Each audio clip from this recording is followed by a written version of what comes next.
Hi everyone, hope you're doing well from wherever you're watching this channel, depending on your time zone. Now, Kiraitu Murungi is the party leader of the Mbas Party, Devolution Empowerment Party, DEP. And this is a man who lost election in Meru. Then later, he was appointed by William Ruto into one of the parastatals as the chairperson. That tells you that the Devolution Empowerment Party has been working closely with William Ruto, because once he appoint you or he take you somewhere, definitely he will need a reciprocate. So the reciprocate here is your party closely associating with the government and supporting the government for that matter. So there has been that support that Kiraitu Murungi and his party have been silently giving to William Samoei Ruto. Now, yesterday, he shocked Kenyans when he is still in his capacity as chair of a parastatal, came out in a press conference to officially dump William Samoei Ruto and UDA party as he forges forward. He has come out clear. They are not in any coalition with William Ruto, and their focus is going to be on grassroots popularization of the party in preparation for the next general election, and they are going to realign with whoever will come and they feel or think that the ideologies are similar. As simple as that. So one would ask a question: why would Kiraitu Murungi call for a press conference to say that they are not with the UDA party or in Kenya Kwanza coalition? What made him to call for a press briefing? Hiyo ndio watu tu wanashangaa. Must exist. I'm a member of the Mbas party. Actually, they call me the Mbas driver. And it's a title I appreciate very much. I'm still the bus driver. I'm not talking because of any government position. I'm a chairman of a parastatal. There is no law which shuts the mouth of a chairman of a parastatal from expressing himself on political matters. But here I'm bound by the decisions of my party. I'm bound by the decisions of the Mbas party. So, and the decisions are not just made by the chairman. They are made after consultation by all these members of the party that you see here. And we are a democratic party. So when a party makes a decision, we as members have to follow that decision. The Mbas party is non-aligned. The Mbas party is autonomous. The Mbas party is independent. We are currently not in any formal coalition with any political party. And you know, all those agreements, the coalitions, they are all registered with the registrar of political parties. So we have no agreement registered with the registrar of political parties with any party. We don't have such an agreement with UNDA. We don't have such an agreement with the NARC Kenya or any other party, for instance. So we stand an independent party, not in any coalition as of now. And what our statement is saying is that getting into coalitions is not our priority now. The merger is out of question because our constitution prohibits the party from merging with another party. So we are saying those coalitions, we can consider them in the future. But for now, our focus is strengthening our party. We are not ruling any of the political parties out.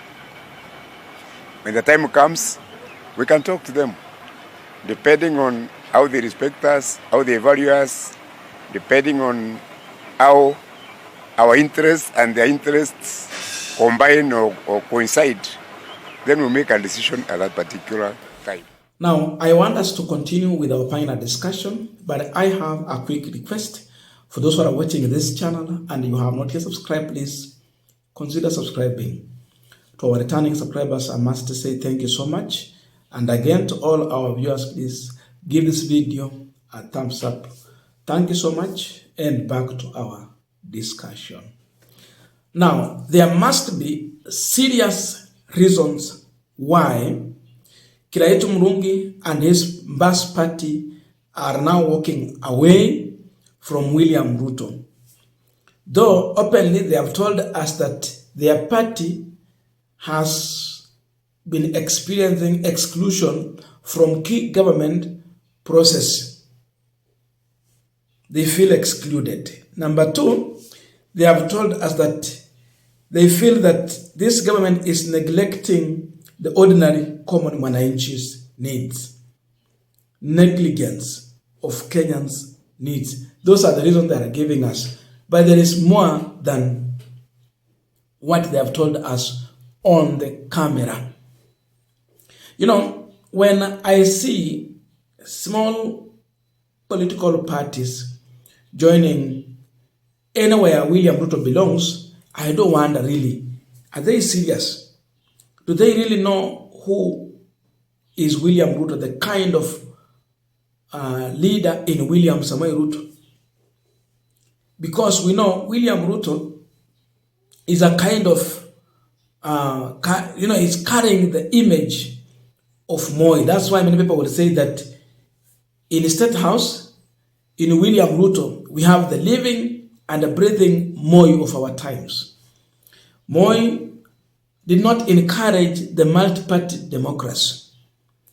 Raila Odinga, akina James Orengo, akina Miguna ambao naona wanapiga kelele hawa, akina Martin Shikuku, tumeona Mukisa Kitui, and very many other leaders, akina Nyang'o, they really fought to bring multi-party democracy in this country. Second liberation.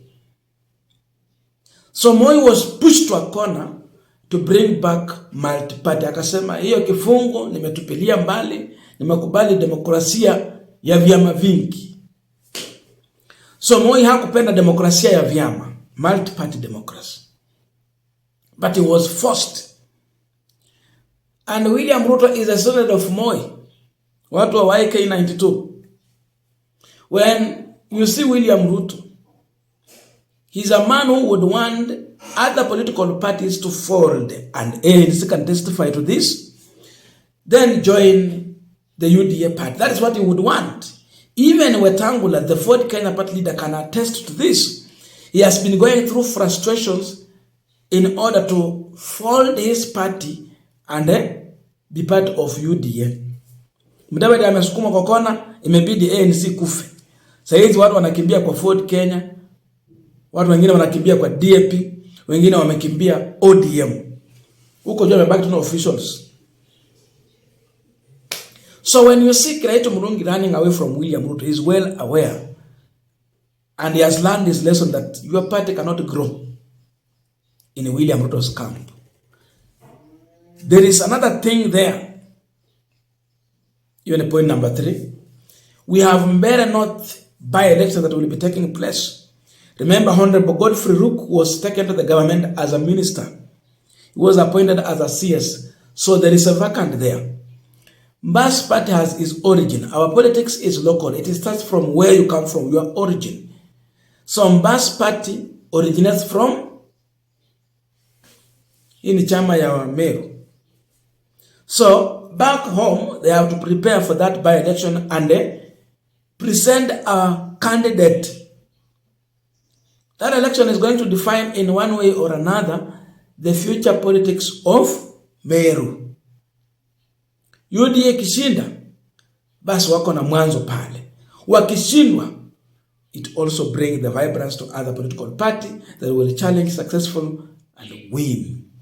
Remember, the press conference is coming at a time when we saw the former CS for Agriculture, Mithika Linturi, taking his delegates to Amunyoro village and meet Rigathi Gachagua. Ruto has become unpopular in Mount Kenya, and therefore anyone who associates with William Ruto is viewed as a sinner and a betrayer of the region. Kiraitu Murungi want a popular party. So you must desist from supporting or being seen together with a man who has been viewed as an oppressor and an enemy of the region.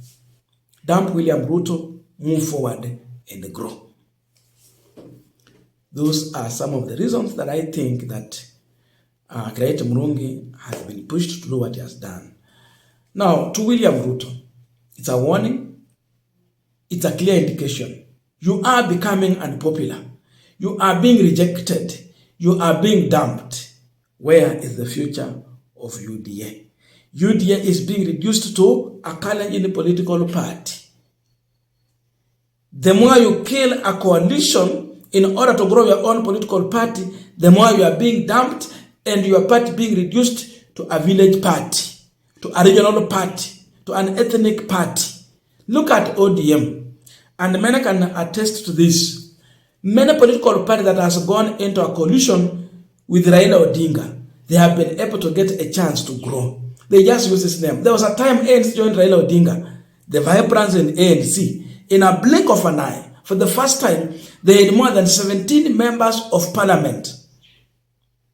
They had 2 senators. They had a governor. Right now, just 6.